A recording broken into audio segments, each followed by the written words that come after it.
Hey, hey, bonne année, me voici de retour à J'ai une idée. Pour ceux qui nous écoutent en différé, c'est mon premier épisode de 2025 après 40 épisodes en 2024 et une pause forcée pendant le temps des fêtes. Et oui, je me relève d'un virus spectaculaire et ça m'apprendra. Je vais toucher du bois, mais je vous raconte la petite anecdote. Ma fille, mi-décembre, m'arrive en me disant « Oh maman, je suis tannée d'avoir la grippe, tu sais, je suis tannée d'avoir le rhume parce que les enfants... » Aussitôt qu'ils retournent à l'école, ma fille elle a 13 ans, aussitôt qu'ils retournent à l'école à partir de septembre, ils attrapent tous les virus qui courent, là. Et oui, c'est fatigant, dormir, puis se moucher, puis avoir de la misère à respirer. Fait que ma réponse à ma fille, et là, je vous la donne en mille, c'est j'essayais de la réconforter. Et je lui ai dit, j'ai dit, écoute... c'est sûr, c'est plate, puis je te comprends, à ton âge, j'ai eu énormément de virus. Je compte plus le nombre de bronchites que j'avais, où je dormais le nez dans mon humidificateur tellement j'avais de la misère à respirer. Puis j'ai dit, donc j'en ai eu énormément, mais ça construit notre système immunitaire. La preuve, depuis que t'es petite, le nombre de fois que tu as été malade, je ne l'ai jamais attrapé. J'ai pas eu tes virus. Puis c'est vrai, j'attrapais pas les virus de ma fille. J'ai eu la COVID, j'ai testé positif à un moment donné à la COVID, mais j'ai eu aucun symptôme.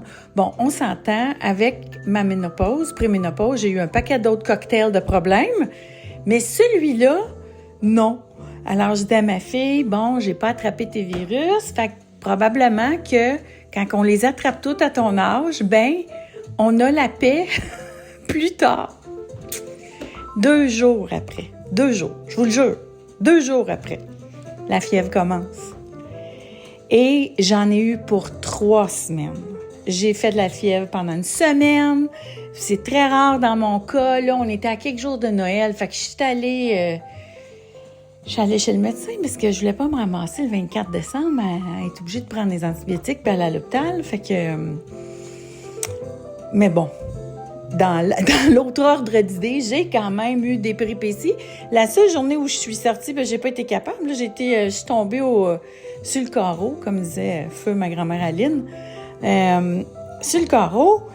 Mais le 25 décembre, on avait, pauvre ma fille, tu sais, on n'est pas sortis, on n'a rien fait. J'ai annulé tout. Ça a commencé le 16 décembre, ma fièvre. J'avais un souper que j'ai annulé. Et puis, j'ai annulé plein d'affaires. J'ai manqué plein de parties de Noël. C'est vraiment, là, ça n'a pas été le fun. Ça m'apprendra à dire ça. J'en reviens pas. C'est comme si l'univers ou mon karma m'avait entendu puis il avait dit « Ah ouais? Tu te vantes que t'as pas pogné de virus? Ben, en voilà un, ma chère. » Fait qu'en tout cas, les antibiotiques, là, à un moment donné, la fièvre est arrivée, mais j'ai tellement toussé que je me suis fait mal au dos. Puis là, j'en revenais pas, tu sais. Je me disais, voyons non, quel âge que j'ai pour tousser, à me blesser dans le dos, ça a-tu du bon sens? Retourner sur le médecin une 2e fois, parce que je recommençais à sciller. Fait que là, on voit les pompes, puis tout. Et il me dit, ouais, effectivement, tu sembles t'avoir fait... une blessure musculaire, là, mais ça arrive, puis en tout cas, bref. Fait que, tout ça pour dire, je vous raconte ma vie et mes bobos, mais ça explique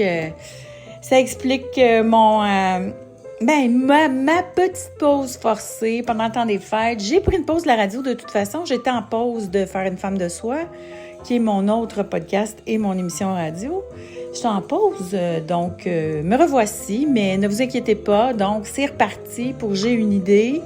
C'est reparti. Les mardis, c'est la date de publication normalement. Là, vous allez l'avoir un mercredi aujourd'hui.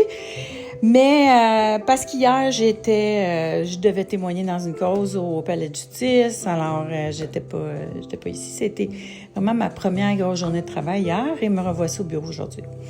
Alors là, j'ai décidé de vous faire le top mon top ou mon hit and miss de 2024.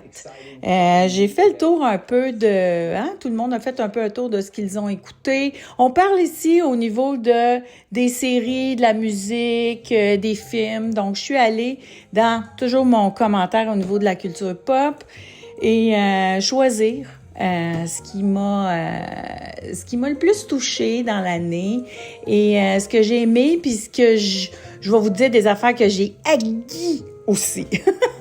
Parce qu'on peut pas tout aimer, puis on n'est pas...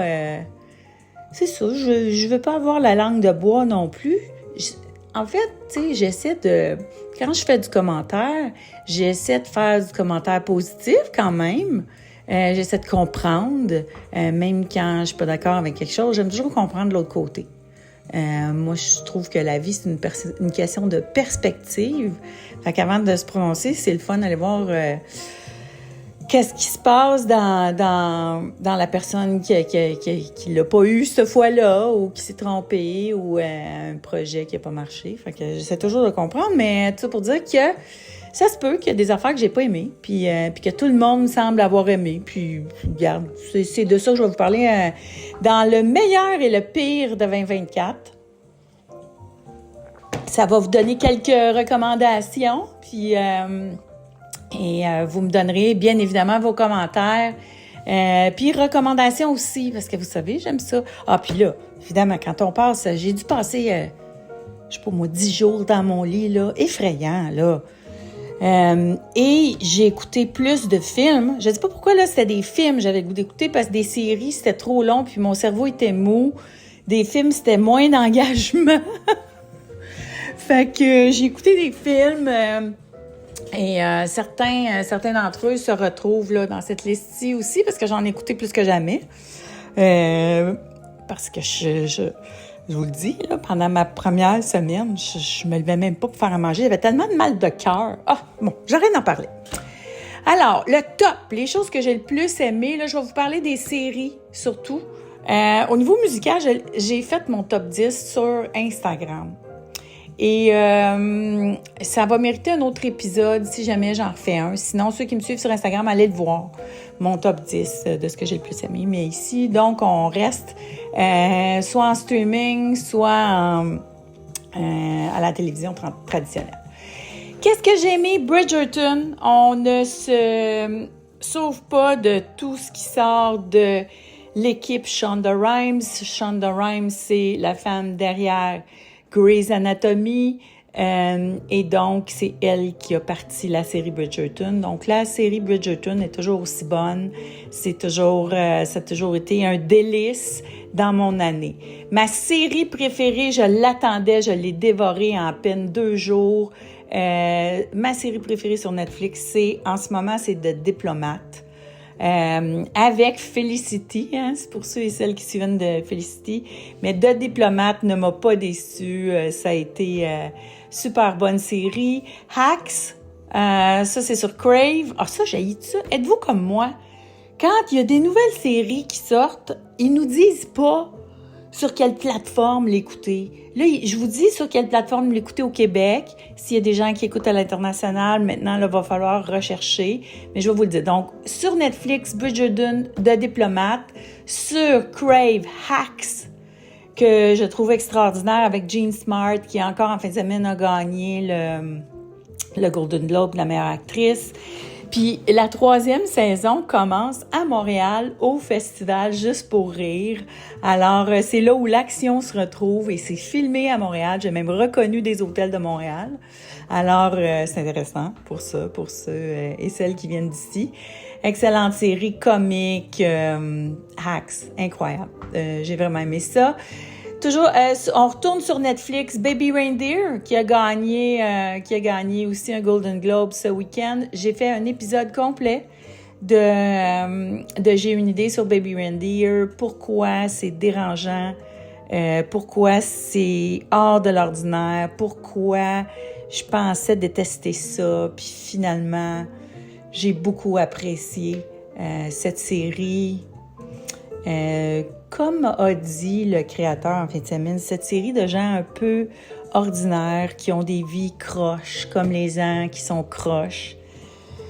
Vous savez, mais pendant longtemps, tout ce qui était entertainment, c'était très blanc et noir. C'est-à-dire, il y avait des bons, il y avait des méchants. Tu savais que le bon allait jamais mourir, puis toujours s'en sortir, puis que le méchant allait toujours finir en prison, puis c'est toujours comme ça. Là, ça s'est mis à changer un peu. Là, il s'est mis à avoir un paquet de séries où on explore le dark side. Donc là, c'est des méchants, on est dans le dark side, on est dans le glauque, on est dans le tueur en série, on est dans un paquet de...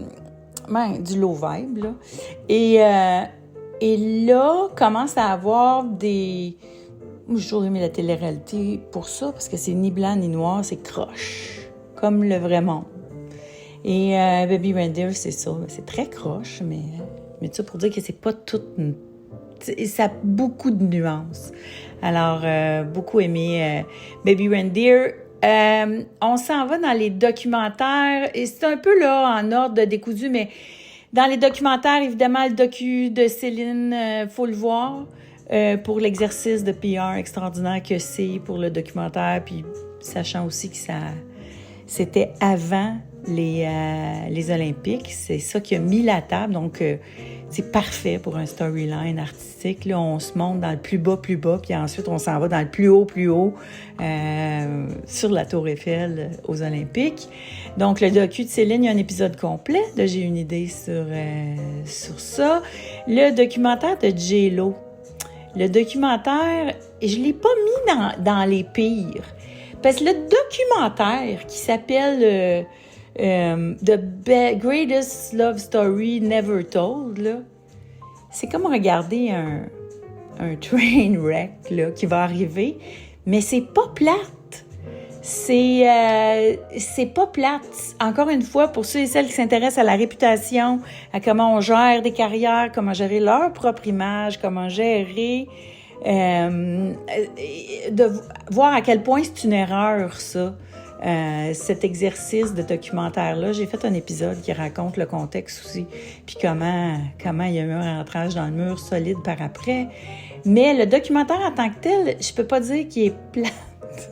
Il vaut la peine d'être vu parce que ça s'insère dans une catastrophe, mais moi, je l'aime, cette femme-là. Je pense qu'elle va se relever. Je sais pas comment. J'ai vu des moves là, qui se sont passés, qui sont pas encore ce que moi j'aurais fait, mais faut pas sous-estimer son intelligence. Alors, le docu de J-Lo, au niveau des docus, ça... Ah non, la série Popstar, Cat's Eye, sur Netflix, que j'ai adoré aussi, sur le Girls Group international qui a été créé par la même équipe que BTS. J'ai adoré ça. J'ai fait un épisode, j'ai une idée là-dessus aussi. J'ai beaucoup aimé... je sais pas, ça m'a même fait demander, tu sais, à quel point j'ai aimé ces documentaires-là. Cette année, je m'ennuie-tu de la musique? Je sais pas. Mais j'aime ça, mais je le sais pourquoi je passais à autre chose aussi. Alors, non, je m'ennuie pas tant que ça, mais j'aime encore ça. Hein? Un music lover, c'est un music lover, puis ça ne changera jamais. Ensuite, télé traditionnelle. Qu'est-ce que j'ai adoré à la télé traditionnelle? Au Québec, là, j'ai adoré les 2 séries qui sont en même temps. Là. J'ai hâte de les écouter chaque semaine. Ça fait longtemps que j'ai pas trippé sur des séries québécoises comme ça. J'en écoutais pas tant, faut dire. Mais Les Armes et Dumas, j'adore ça. Les Armes, même presque plus. Vincent Guillaume Otis, qui était de District 31, contre Gilda Roy, qui était de District 31. J'adore les 2 séries, mais au niveau du scénario, au niveau de l'acting, de l'originalité, de où est-ce que ça s'en va, que ça me surprend, j'ai préféré Les Armes. Puis j'ai écouté les premières là, de la saison encore cette semaine, puis ça se maintient. J'ai toujours un petit... Je garde Les Armes après. Je l'écoute en deuxième parce que je le préfère. Tu sais, c'est comme manger le meilleur en dernier, là. Fait que... Ouais, je préfère, mais ça n'enlève rien là, à Dumas. C'est parce que Dumas, on suit Luc Dion depuis des années. C'est comme si les surprises c'est comme on les cherche tellement, on connaît son style, fait que c'est comme son pote juste avant Noël. Puis, mais c'est bon quand même. Les acteurs sont bons. Moi, Jason Roy l'éveillé, là, c'est le leading man par excellence en ce moment. Oui, j'aime beaucoup Vincent Guillemottis, mais dans Dumas, moi, je trouve qu'il crève l'écran, on devrait y donner encore plus de place. Il est au meilleur... tu sais, c'est le fils de Pierre Lambert qu'on aurait toujours souhaité, là.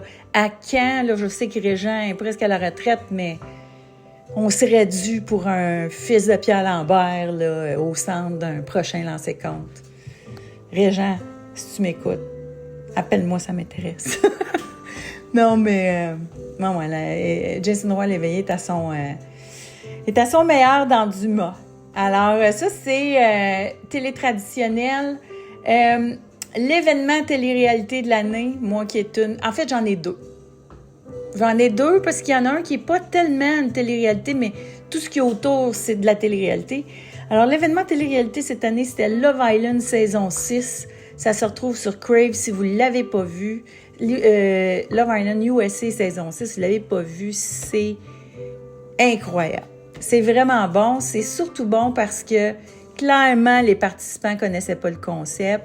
Et clairement, c'est ça, c'est que Love is Blind, c'est beaucoup moins bon depuis que les participants connaissent tout le concept puis qu'on voit qu'ils s'autocensurent, ils se gèrent, ils se mettent en scène.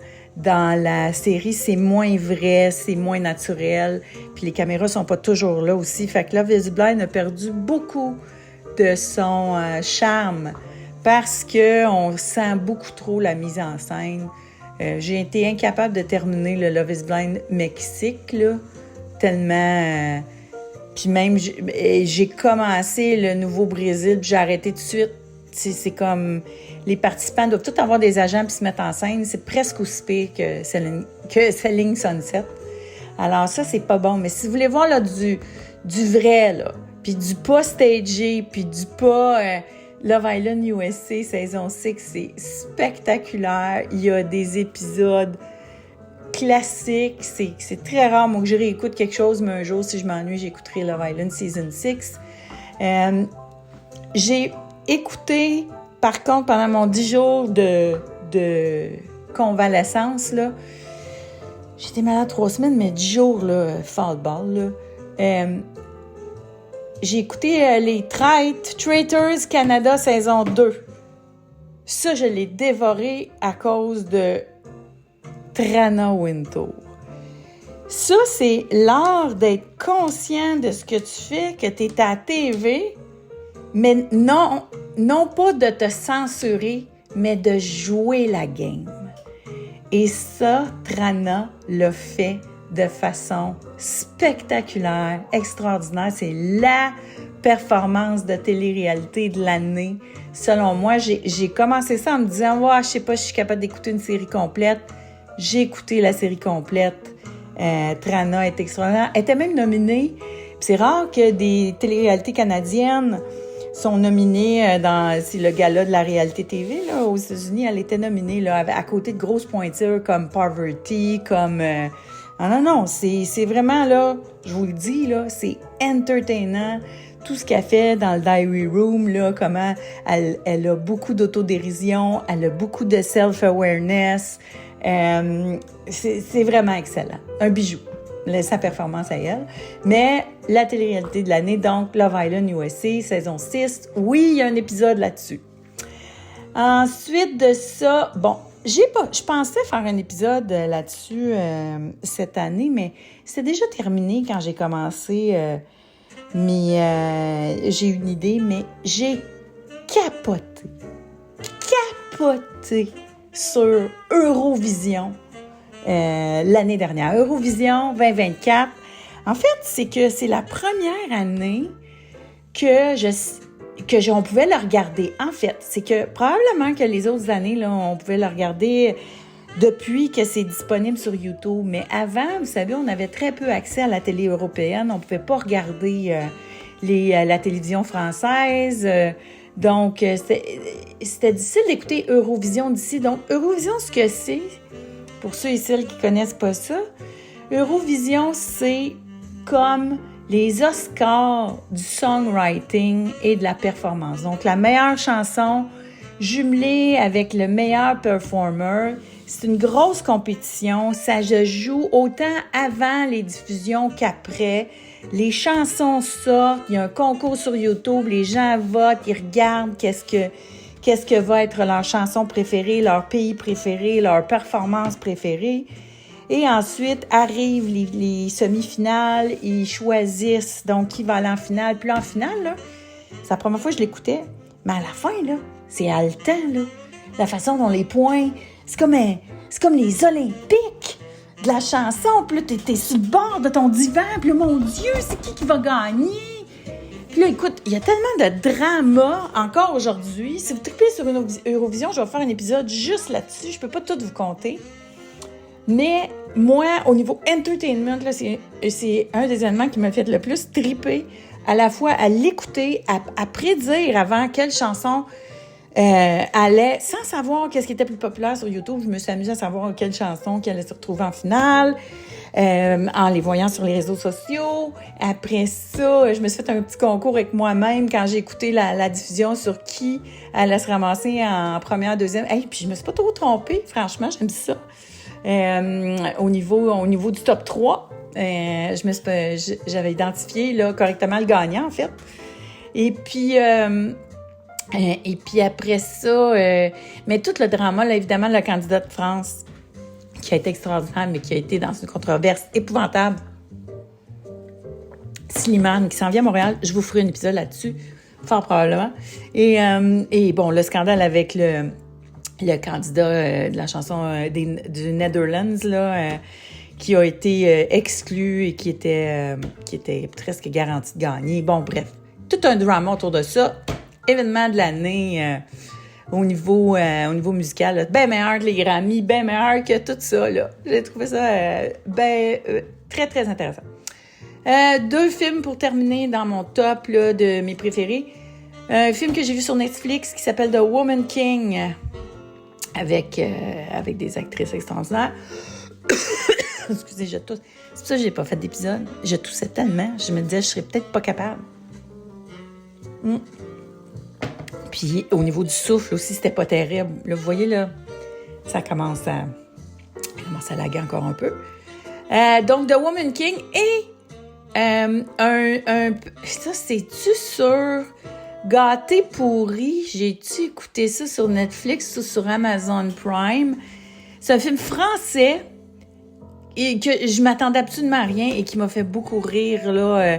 Puis après ça, j'ai fait des recherches un peu. Je me dis, c'est donc bien bon ce film-là. Comment ça, je n'ai pas entendu? Ben, tu sais, c'est un petit film léger. Quand t'es malade, ça a vraiment été un bon massage pour mon cerveau. Et c'est un film, je pense, originellement en portugais, mais qui a été tellement populaire, qui a été pris là, en d'autres langues, dont en France. Puis la version est très, très réussie. Je sais pas si ça a marché, là, mais Gâté pourri, j'ai vraiment aimé ça. Bon, maintenant, voulez-vous les affaires que j'ai hagues? Je dis ça, hagues, parce que quand j'étais jeune, j'écoutais René au miroir avec beaucoup d'intérêt. Là. Chaque semaine, j'écoutais, ça commençait par Bon Dimanche, puis après ça, La Bande des 6, puis j'ai toujours suivi. C'était le critique de film, puis quand il n'aimait pas quelque chose, il disait « j'haguis ça ». Bon, bref. Alors, qu'est-ce que j'ai trouvé vraiment pas bon? Tu sais, qui vaut la peine que je le mentionne ici, là. Pourquoi? Tu sais, parce que les affaires ça me dérangera pas, mais... Bon, l'affaire plate, là, si vous voulez, là, le documentaire le plus plate musical, là, mais de loin, là, c'est le documentaire sur Nickelback. Wesh, plate! Écoute, tellement... Tu sais, vous savez, moi, j'embarquais pas dans les critiques de Nickelback parce que pendant des années, Nickelback, ça a été comme le souffre-douleur de toute l'industrie du disque. Ça a été... tu sais, on a cassé du sucre sur Nickelback, toutes les critiques, tout ça. Tu sais, pour eux autres, c'était formulaïque, fake, de la musique, tu sais. Puis moi, ce genre de critiques-là qui disent que les gens qui font des hits n'ont pas de mérite, là, mais si c'était si facile que ça, faire hit après hit, après hit, après hit, comme eux ont eu, tout le monde le ferait. Puis cette espèce de snobisme par rapport à ça, moi, je trouve que c'est... non seulement c'est injustifié, mais ça n'a pas sa place. Fait que Moi, c'est pas moi, tu sais, j'ai travaillé avec La Chicane, puis Danny Bédard, puis Boum Desjardins. C'est le Nickelback québécois, finalement.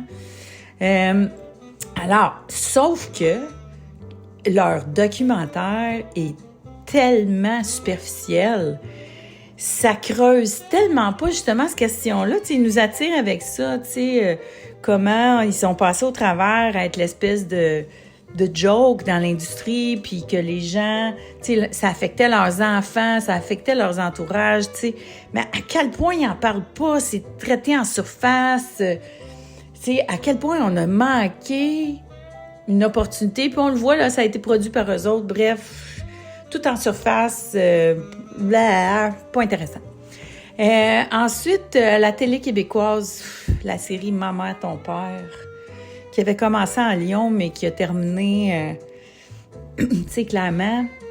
Puis, je veux pas dire que je comprends pas l'enjeu, hein, parce que, ayant été aux premières loges de la série, au départ de la série Si on s'aimait, à TVA, parce que ma Bess avait été castée dans la première saison, c'est très difficile de trouver des hommes au Québec qui vont accepter de participer à une télé-réalité, puis d'être filmés, puis de chercher l'amour. C'est pas très masculin à la base de vouloir être à la TV, de vouloir se montrer dans sa vulnérabilité, surtout pas à cet âge-là. Tu sais, surtout pas rendu à 40 ans, puis ça, c'est dur de trouver des participants. Alors, ben, c'est ça, le casting masculin, là, c'était... c'est ça, c'était pas des gars qui voulaient s'engager, fait que c'était pas... ben, en tout cas, bref. Anyway, j'y ai pas cru. Au niveau du casting masculin, j'y ai pas cru, fait que je suis pas embarquée. Puis malheureusement, ça a beaucoup affecté la série. Puis quand on fait une émission pour la première fois puis qu'on caste, tu sais, autant j'ai vu que ça avait été difficile pour la gang de Si on s'aimait. Je comprends que ça l'a peut-être été là pour les producteurs de Ma mère, ton père, mais pour moi, en tout cas, c'était une grosse déception après un démarrage de somme toute prometteur. Aussi dans les téléréalités manquées là, de Ultimatum, là, j'ai même pas toffé un épisode. Je sais qu'il vient d'en sortir une autre, mais ça, je l'écouterai pas. Là. Mais ça, j'ai vraiment pas aimé ça. Au niveau des films, je me ferai pas d'amis, mais je suis allée voir Wicked au cinéma. Puis j'ai perdu 2h45 de ma vie. Et je vous explique, tu sais, je suis la plus grosse fan de Cynthia Erivo depuis longtemps.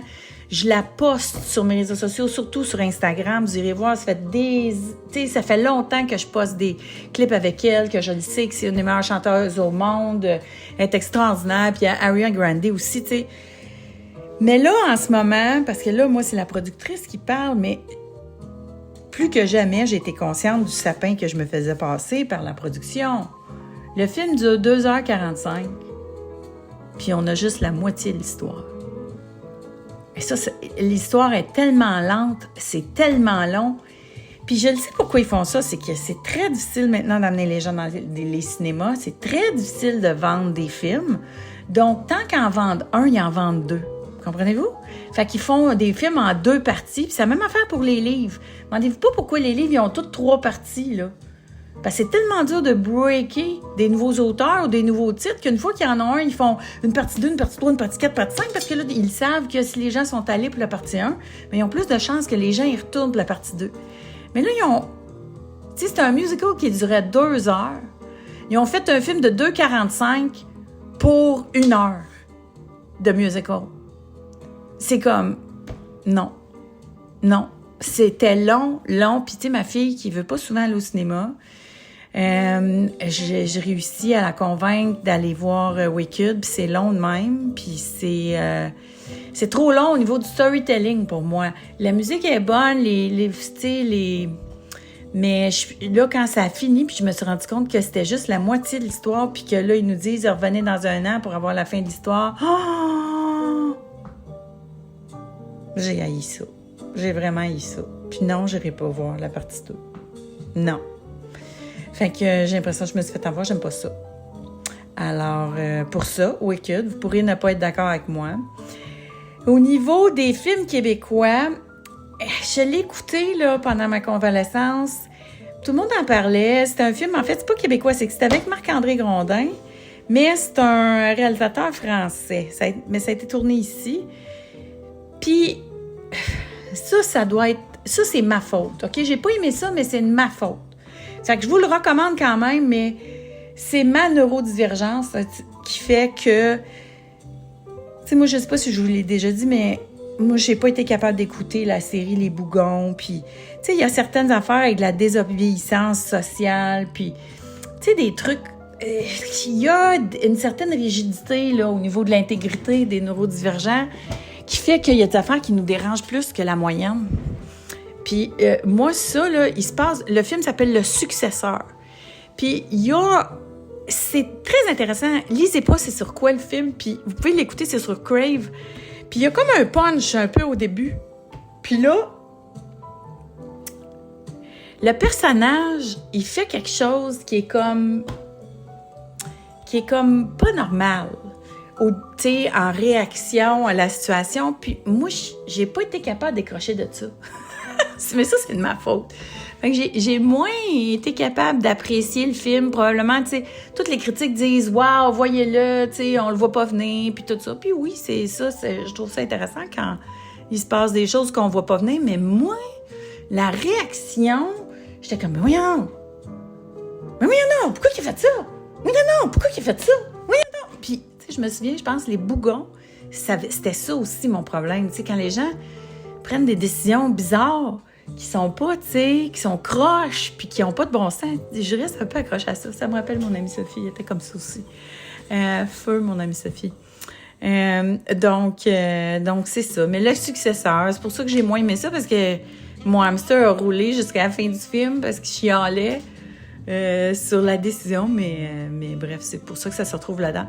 Puis, en dernier, c'est 2 séries qui sont overrated, effrayants, que moi... Non, tout le monde a aimé ça, puis ça s'est retrouvé même nominé à la fin de l'année, puis moi, non. La série Nobody Likes This, là, absolument rien compris de l'attrait de cette affaire-là.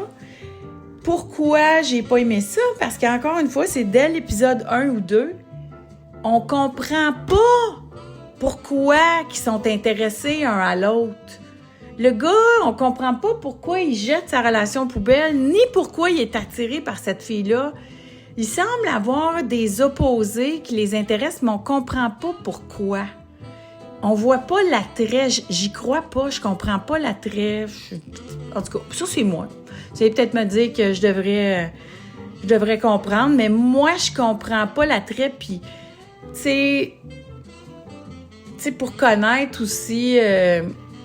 Tu sais, le personnage principal, c'est un rabbin.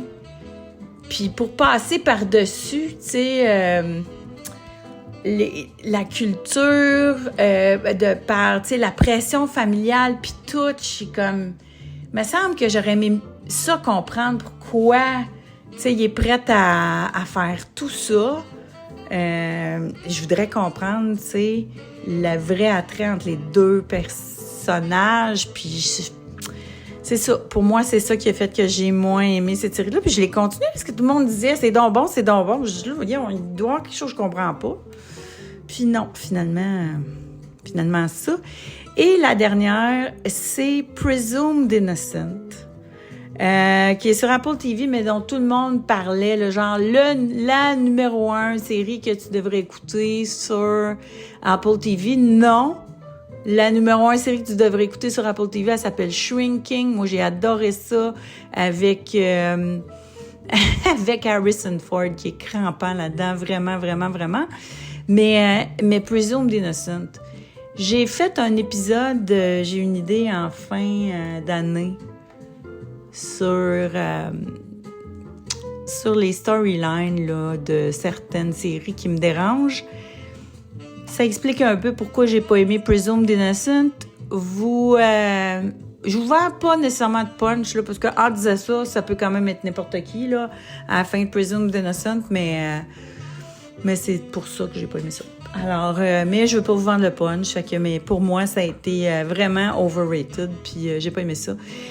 En fait, là, je vous raconte, à part Ultimatum, là, que j'ai même pas subi, tellement j'ai pas aimé ça, tu sais, je laisse de côté aussi les affaires que j'ai commencées puis j'ai pas continué, qui étaient pas pour moi, là, mais voilà. Fait que ça a été mes highlights de la pop culture 2024. Curieuse d'avoir vos recommandations, curieuse d'avoir vos meilleurs moments aussi. Et qu'est-ce que je vous souhaite pour 2025? Je vous souhaite de la santé. Je vous souhaite pas trop de virus. Ou je vous souhaite de passer au travers rapidement. Si jamais vous en attrapez, je souhaite de la santé de toute façon. Des moments. Hein? Moi, j'aime ça souhaiter des moments. Parce que quand on court après quelque chose, parfois, on n'a pas le temps d'apprécier. Moi, je vous souhaite de prendre le temps d'apprécier un moment par jour. Prendre conscience que, wow, en ce moment, c'est cool. Moi, je suis contente de vous retrouver aujourd'hui. Évidemment, j'ai manqué la dernière semaine de 2024 de travail. Fait que j'ai une grosse pile depuis lundi sur mon bureau. Mais de vous jaser, c'était de loin ce qui me tentait le plus. Alors, très heureuse de vous retrouver. Très heureuse de cette connexion qu'on a et qu'on va poursuivre en 2025. Alors, merci beaucoup. Mon nom est Jeannie Duquette. Je pense même pas ça, je l'avais dit depuis le début. Je vous souhaite une bonne fin de journée, une belle semaine et on se revoit mardi prochain.